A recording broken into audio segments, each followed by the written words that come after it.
explore beautiful alien worlds, save the last of what remains, push back the darkness, and gain hope for all that is good, and of course, win awesome loot to decimate your enemies. This is the premise of Destiny 2, the newest entry in a Titan franchise that has seemingly taken many people by storm ever since its release. As seen by all these review scores, these scores gave me great hope, and at first I bought into the hype. Was this finally Bungie making the game that we had all been promised in 2014? During my first 30 hours of the game, I would have said yes without hesitation. But now a month later, and easily over 100 hours put into the game, the answer to that question is yes and no. My name is Keanu Miller, and today I'm going to tell you why Destiny 2 is a good game, but held back by some very poor decision making that makes it seem as if the old Bungie is truly gone. In this video I'll be covering the story, the music, the visuals, the characters, the gameplay, all PvE activities, all PvP in the Crucible, the Mammoth Raid, and of course, the infamous loot. As always, timestamps are listed below for your convenience.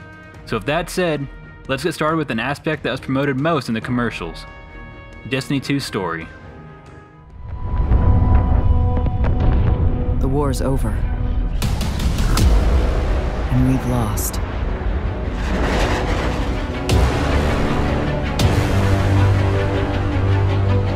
Our numbers will continue to dwindle. And we can no longer protect ourselves, much less the survivors. We all know what needs to be done. Get up close and personal with Gulp, put a bullet in his head, then maybe eat a sandwich. One of the most criticized areas of Destiny 1 was of course the story, or lack thereof. In Destiny 1, the story can be summed up by this simple line: Who are you? Why have you been watching us? I don't even have time to explain why I don't have time to explain. That line basically said, we don't care if you don't know what's going on, and we don't care about you the consumers. Just give us your money, and we'll be on our way to make DLC. In Destiny 2, immediately from the get-go, Bungie wanted to address this complaint with the first one, by showing us awesome story trailers, and in interviews where they talked about just how much effort they were putting into the story this time around. From the trailers and videos released early on, this looked and seemed very promising. And combine that with all the reviews and articles written about how great the story was, I would have believed it. Now for the first hour and a half or so, Destiny 2's story was really good. I mean, the set pieces were great, the music was fantastic, and it seemed like this would be a high production campaign worth experiencing. Now I won't spoil anything here, so you don't have to worry about spoilers in case you haven't played the game. But after the first couple of hours, the game quickly loses all the initial awe and inspiration it had at the start, and becomes one of the shortest and worst written stories I've ever experienced. I mean, the story summed up in about 30 seconds is bad guy comes and kicks you out of tower. Everyone is sad, rally everyone back together, and go take back the tower. Yes, I understand that for the most part a lot of stories can be broken down to that level of simplicity. That's why it's usually up to the visual spectacle and sense of purpose and scale to distract us from how simple the plot actually is. I mean, the game for some reason makes your character the sole person to get back their light. An hour into the game, by the way. And I guess our character is too selfish, so he doesn't tell any of the other Guardians. He never says, hey, you can go here and get back your light so when you die you won't be dead permanently. No, our guy just keeps us quiet and continues on the quest of group therapy, where you will go to 3 planets and convince each main character that they don't need to be sad, and that instead with the magical power of friendship and hope, we can win the war. It's worth it. How do we get in? You know, the city wall is kind of like this barn. Plenty of places to slip in unseen, so long as you know how. You sure you're not one of my hunters? Not really into capes. Clearly. Yes, we might only have like 30 people to fight back against hundreds of thousands of Cabal, but we can do it because we all have plot armor. I mean, this story design and plot design just seems amateurish at best. I think any of us here could write a better story than the one we have. It just befuddles me how a game with such an incredible budget and such rich and interesting lore and of course amazing talent at Bungie can make only 2 to 3 good standout missions in a game that's around 6 hours long. The story here is definitely something I would have expected had it been DLC, and the ending comes before you know it, in one of the worst boss fights I've ever played and one of the easiest battles in the game, and it leaves off on another cliffhanger.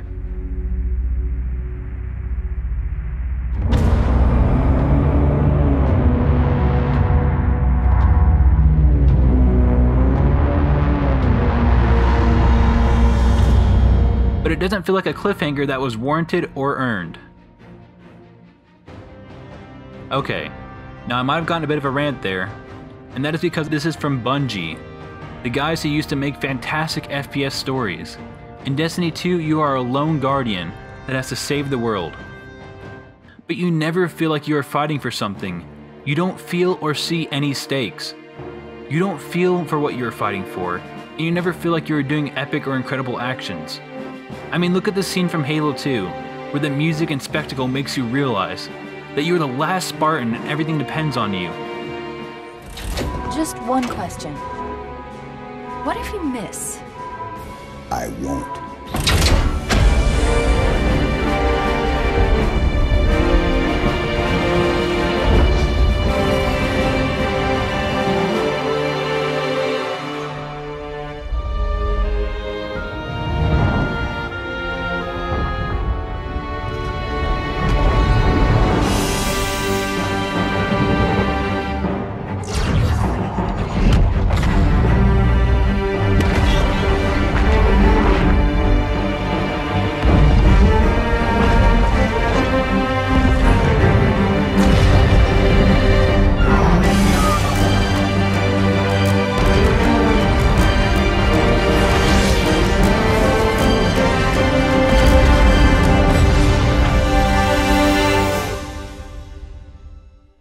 You understand that as Master Chief, you are merely a small part of a large and galactic war, but you are able to turn the tide of battles as the last remaining Spartan and the last hope for humanity. Speaking of music, let's move into a more positive aspect of this game.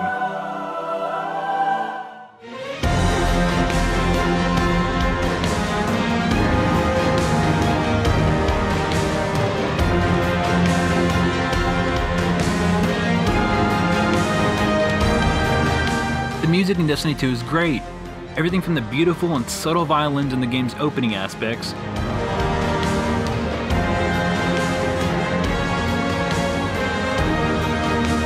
to the main title music,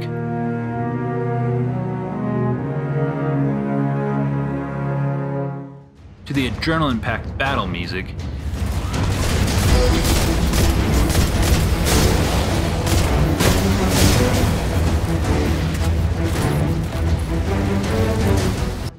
and even just the ambient music in general.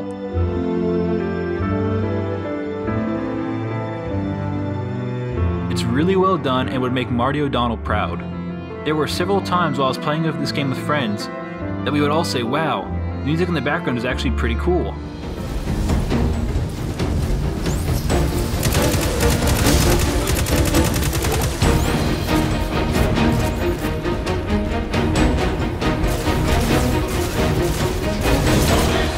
In fact, I even bought some of the songs on iTunes. Now, I don't think this game has any one theme that stands out quite as much as Destiny 1's Deactivating the Mesh.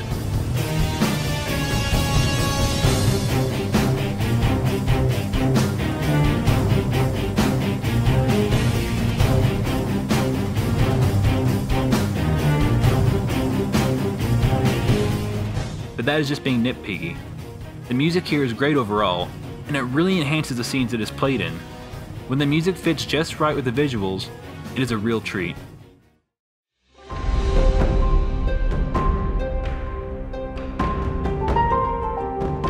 The visuals and graphics in Destiny 2 is an aspect that, no matter what your opinion on the game is, you will have to agree that the art style and the fidelity of every frame in this game is undoubtedly gorgeous. Destiny 2 is one of the best looking games I've ever seen. The lighting and use of colors here is so well done that many times you'll get distracted by the spectacle in the background.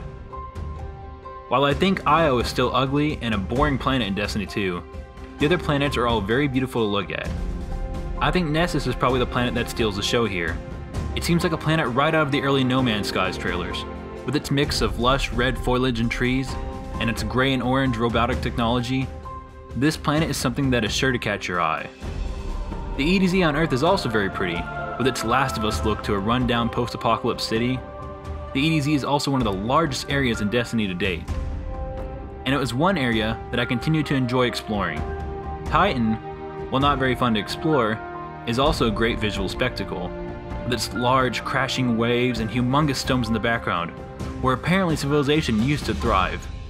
Destiny has always been great about the sense of scale in the environment, and wowing us with the skyboxes.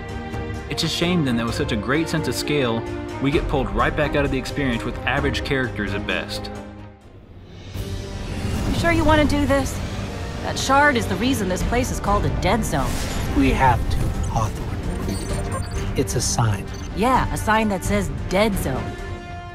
In Destiny 2, I wouldn't really consider your character a character at all, since you don't speak. You don't get to make any decisions, you are just there because the game says you have to be, so that we the player can feel like we are an integral part of the plot. Besides us, there's our ghost, that basically says everything for us. Now I know Bungie is trying to make the ghost feel like a fun and lovable sidekick, but a lot of the times our ghost just kinda says bland statements, or he tries to be funny and show emotions in ways that come off as cheesy and annoying. Do you feel it? The light is back. We're back. Eyes out, Guardian. But nevertheless, the ghost is tolerable, and I think he is fun in the game. Moving on from the ghost, we have the three main good guy leads, and those are Zavala, the Titan Vanguard, Ikora, the Warlock Vanguard, and of course, the one that everyone likes, especially me, Cade 6, the Hunter Vanguard. Most of the main leads are all voiced and acted well, and have their own unique personalities. I have no real complaints of them, other than maybe they don't get enough screen time for me to really care about them. But they do very much feel like a band of three musketeers. So really what you're saying is, we're damned if we do, damned if we don't. On the contrary, now that we are together again, we just might stand a chance. The fact is, if we destroy that weapon, we will ignite a chain reaction that could send our sun into a supernova. Well, at least we have each other. Indeed. Ikora seems to be spiritual and honorable. Zavala is honest and heroic. He gives off a Yoda vibe, minus any humor. And Cade 6 is witty and funny. Cade 6 for me has always been the standout character in Destiny ever since The Taken King. Nathan Fillion is a great voice actor, and he absolutely nails it as Cade. Then, they destroyed my favorite store. Second favorite. There's that spicy ramen shop. I'm getting sidetracked. Look, long story short, I get busy. And I'm thinking, I've got this. You know, when you're in that, you go, I got this. But man, I so did not have it. I enjoyed and loved almost every scene he was in. Now onto the villain of the game. Do you see, traveler, all that I have done? Grace me with your light. Take your place at the center of my empire. See me, and the Red Legion will be your true guardians.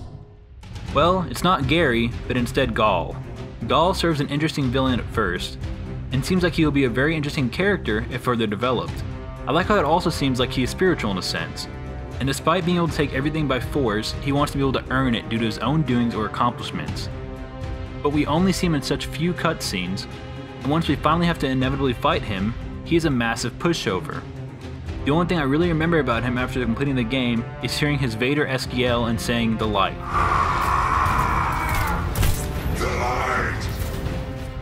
But Gaul isn't the worst character. No, to me the worst character is Failsafe. I know some people love this character, but to me Failsafe is someone you either love or hate. There is no in between. Failsafe is a female AI that seems to believe it is in a sitcom, instead of a life or death dire situation. I can help you, but I'm gonna be super unpleasant about it.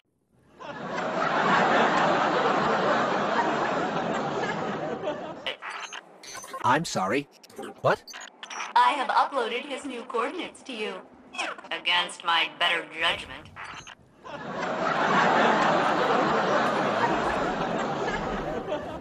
At least while you're randomly listening to the characters talk on your comm, you can have a blast in the game's gameplay.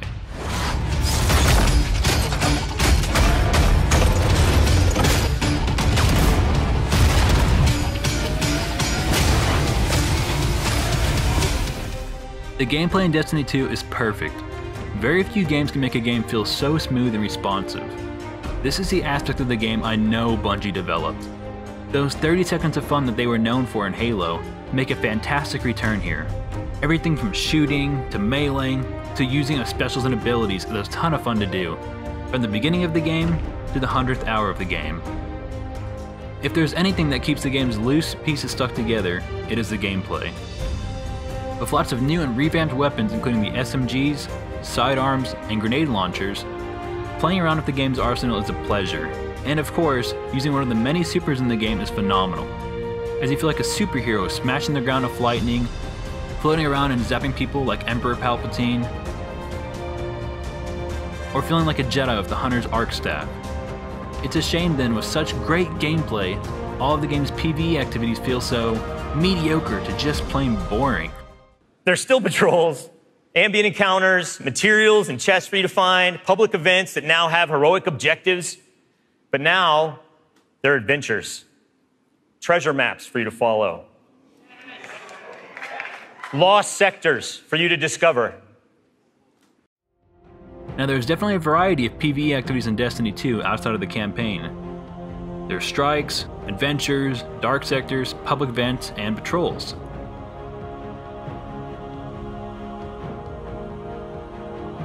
So let's start out with the strikes in Destiny 2.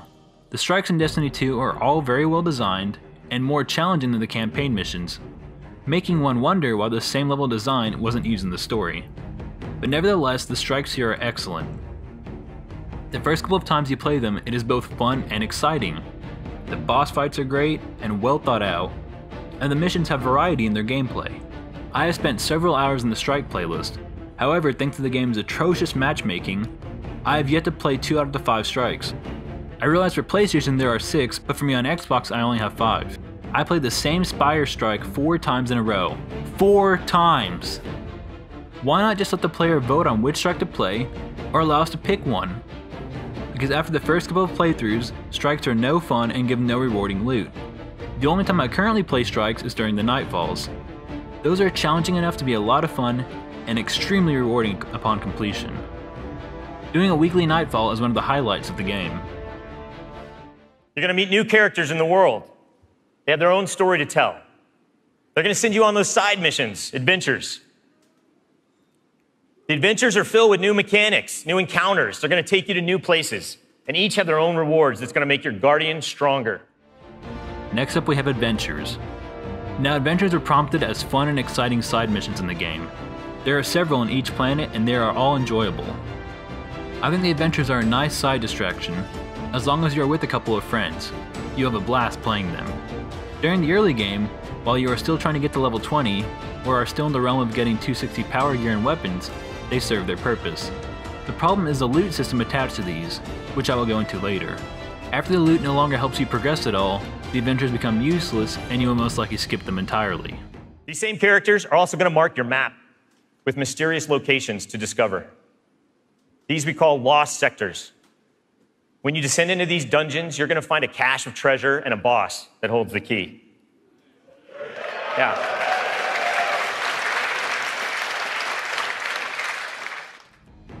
Dark sectors in Destiny 2 were first announced as cool underground missions that would serve as a purpose that is similar to dungeons and MMOs.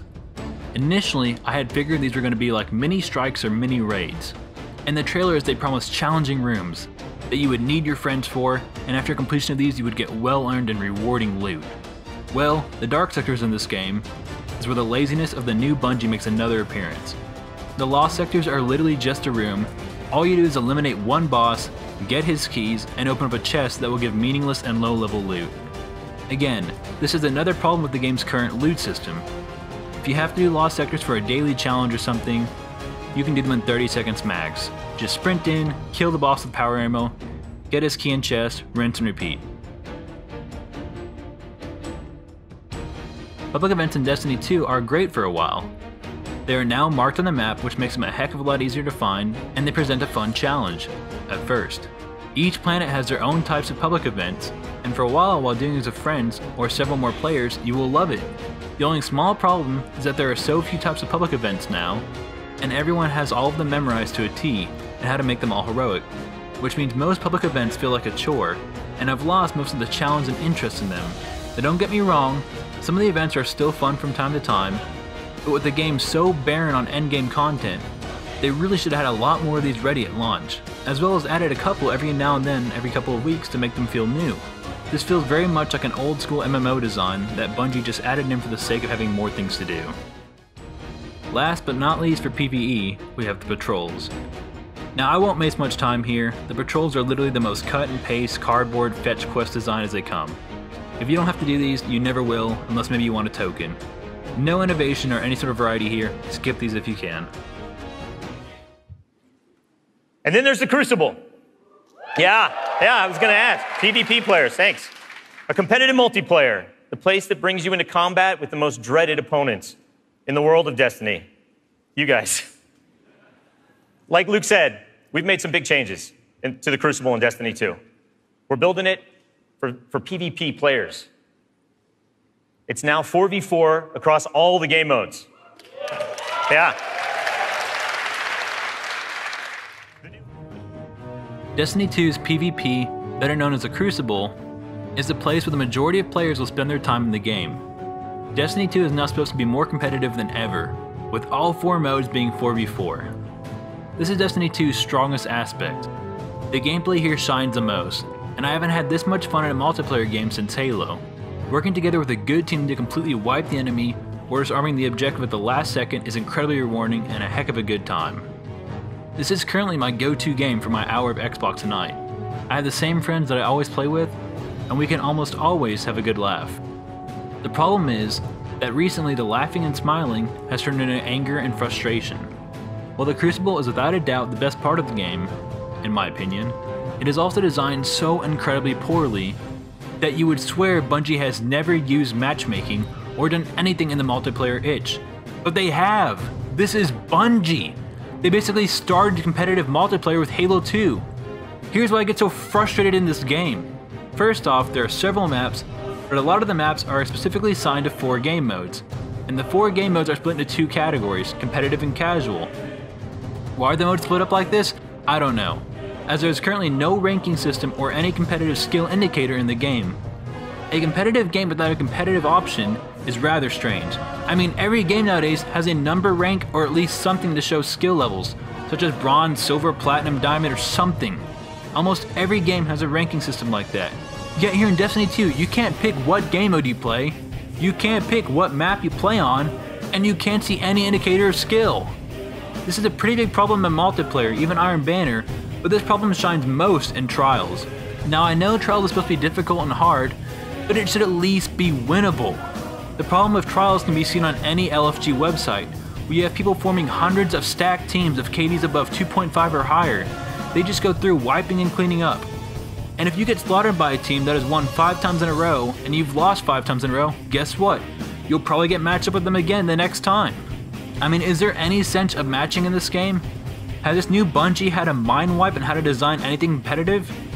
If someone forms a team of players that only play 10 hours a week, they shouldn't have to always play people that had 10 games of game time in Destiny 2.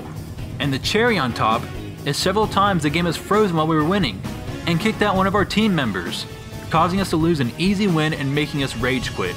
Because if it's not 4v4, your team will most likely lose and it doesn't stand a chance, due to the extremely high time to kill. It is because of this extremely high TTK that it is so hard to win if someone hits you first, and near impossible to win a 1v2, no matter how good you are. And did I mention all the game modes are 4v4? In games like Halo, Battlefield, Battlefront, and even Call of Duty, there are modes that allow a variety of player counts. Why Bungie thinks only 4v4 across all modes is a good idea, I don't know. But even if for some reason you think this is a good idea, then tell me why the heck everything PvP related in this game isn't a 3-person fire team. So if me and 3 friends are playing Crucible and then want to play the Nightfall or anything else outside of PvP, we have to kick someone and form in teams of 2v2. Who thought that was a good idea? If someone can explain this to me and make it make sense, I'll be in awe. I mean, nothing in this game's decision making seems to make any sense whatsoever. Also, I don't know if it's just the time of night we play, but this has turned out to be one of the worst and most toxic communities ever. About 1 out of every 5 games we would lose, the enemy team would message us and trash talk, or say things that I can't even bear to say on video. Even if they won. I always say the community on here is great, but so far from what I've played, it's one of the worst yet. I'm sorry about the rant, guys, but I'm a big multiplayer guy, and I love competitive games, and it just seems like this game has all the makings right in the game to be amazing. Yet so many dumb, amateurish designs keep this game from being great, and it makes it one of the worst multiplayer games for having options. Literally, a skill-based matchmaking system or ranking system would fix almost all of this. Why it's not in the game, I just don't know, and I can't comprehend why Bungie doesn't have one implemented in the game. I really hope Bungie fixes this aspect soon, because I do like playing PvP and I want to play it more, but I want to play fair and balanced matches where the game is actually close. Of course, we have a brand new raid. Yeah! And we're going to show it to you later. The pinnacle activity, the biggest challenge a Guardian can face. Okay, now let's talk about the raid for a second. Raids in Destiny are like dungeons in Diablo. It's something everyone knows about, and it's supposed to be the highlight of the game. In Destiny 1, I played the Vault of Glass, and I still think that raid is the best mission Bungie has ever made in Destiny. What made that one great in my opinion is you could beat it with 6 friends by discovering what to do as you went, and you could learn from trial and error. In Destiny 2, the raid was only fun for a little while. The problem is getting 6 friends together at the same time, so we used an LFG for the raid. What we got were the people who must study the raid and play it like it's their job. Oh, am I the host? Yeah. Yes. Waiting here. Oh, God, yeah, sign the 277. Alright, I gotta order a pizza. What do you guys maybe do? Am I the only one here? So, are we going through the underbelly, so it's easier to get through, but we don't get the shader and stuff like that? Or are we going above and getting the shader and stuff? Above. You know the passcode for the underbelly? Yes, I know I can solo the passcode for the underbelly. Alright. Or people who were smart alecky and did nothing but curse and make fun of me and my friends because we hadn't watched the hour-long instructions on the raid or studied it enough. Just no one tell him. Let him just doing his own thing. Yeah. Why are you guys down there? Wait, what the f? Nothing. YOLO. So then you're do good, do you're your good. own stuff. Kill your own boss. We're coming up to you now. I was expecting guidance from you guys. You guys aren't very guideful. Guidance? I don't know about that. This raid team, I'm not entirely sure about that. You can't even open it if you don't have the key. You get the key from the trials.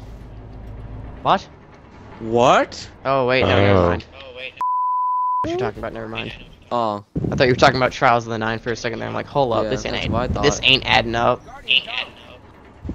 Oh, maybe you got lucky. How beautiful was that death? Don't push me. The Leviathan raid is designed to be the most complicated raid yet, and it changes its order of events every week. I guess that's great variety for those that play the raid consistently, but it makes it a nightmare for a newcomer. I have 2 jobs and a lot of hard classes. When I play a video game, I want to have fun and relax with friends. Playing the raid feels like I'm taking a test. If you don't do your homework and didn't study for hours and hours, then you're gonna fail and have a terrible time. But why do people do the raid? Why, for the loot, of course. Also, there will be a ton of loot! Yeah, right? That's what I thought. Oh yeah. Oh! No! Yes! Wait, you get the first one though. Let's go! You too. Finally, dude! It took me 2 years! The loot system in Destiny 2 is leagues better than the one that existed in Destiny 1. You constantly feel like you are working towards better gear and are rewarded often. During the early game, and until level 20 Power 260, you will be extremely happy with the game's new generous loot system. I was getting legendaries and exotics early on, and much more often than Destiny 1. The guns and armor in this game look great, and you almost always feel awesome. As long as you got a good matching shader on, you will like the look of your Guardian. My only real cosmetic complaint is that the problem with the shaders are a one-time use, and it has made it to where I never change my shaders out of fear that I will never get the one I like again. Okay, well now back to the loot. Well, after 260, getting leveled up higher becomes a grind, and most of the time you won't level up from the loot, meaning you can really only advance on Tuesdays after the weekly resets by doing milestones. This may be great for people who don't have much time, but for those that play more often and want better loot, well, too bad. Everything after a point becomes useless, as you're rewarded for none of it. Oh, and thanks to the new RNG system, you'll probably get the same exotics several times, before getting anything new. Okay, to sum it all up, I know it must sound like I hate Destiny 2. And to an extent, I feel like I do. It is most certainly a love-hate relationship. There's no denying that Destiny 2 is a fun game, and in fact, it feels amazing the first 30 hours or so that you play it. The gameplay is great, the music is great, and the visuals are awe-inspiring. And this game improves on almost all aspects in comparison to Destiny 1. This is the game we were supposed to have gotten in 2014. And this is the game we all wanted in 2014. But therein itself lies the problem. This game feels like it is way behind its time in so many aspects. This does feel like a first effort game that should have come out 3 years ago. This is a Titan-sized product, and one of the biggest games I've ever played.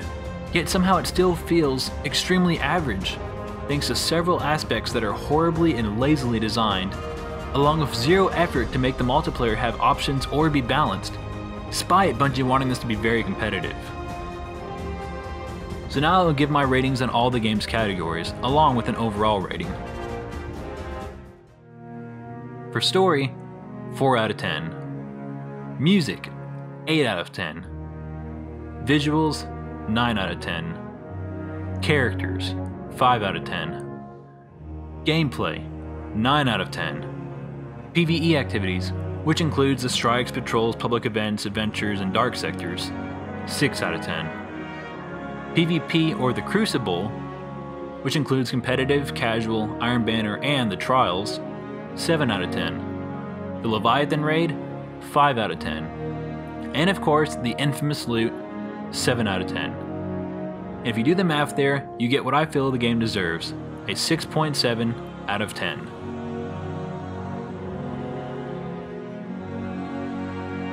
This game is above average thanks to a lot of good aspects and the incredible amount of fun you can have with friends at times.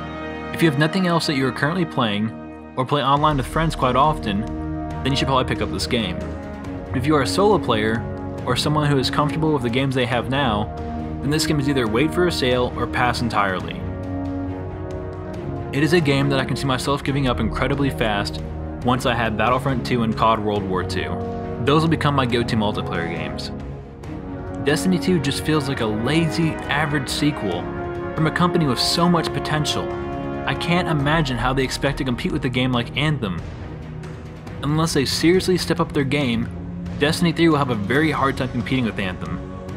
The time has come for Bungie to either bring out their best efforts and talent once more, or just be remembered as a ghost of their former self. As of right now, the old Bungie is gone, and their new corporate self just isn't something I can get behind or support. Well, if you watched this far, congrats, you are a real trooper. And let me know in the comments below what all you thought. Feel free to agree or disagree with me, but tell me why. And if you like this video and you want to see more like it, be sure to leave a like and hit that subscribe button. And with that said, I'll see you all on the next Shepard Gaming video. Keyless Ally. Superman, now I mean you crack that song, now I mean you crack that song, now I mean you crack that song, now I mean you crack that song, now what? Soulja boy Bennett, oh, why me lean that, why me rock? Superman, that my music hits me so hard, makes me say, oh my Lord, thank you for blessing me. Hello, darkness, my old friend. I've come to talk with you again. Another one in the basket. Can't touch this. Another one in the casket. I can feel this, baby. Don't make you lose your mind. Yeah. We just wanna see you shake that.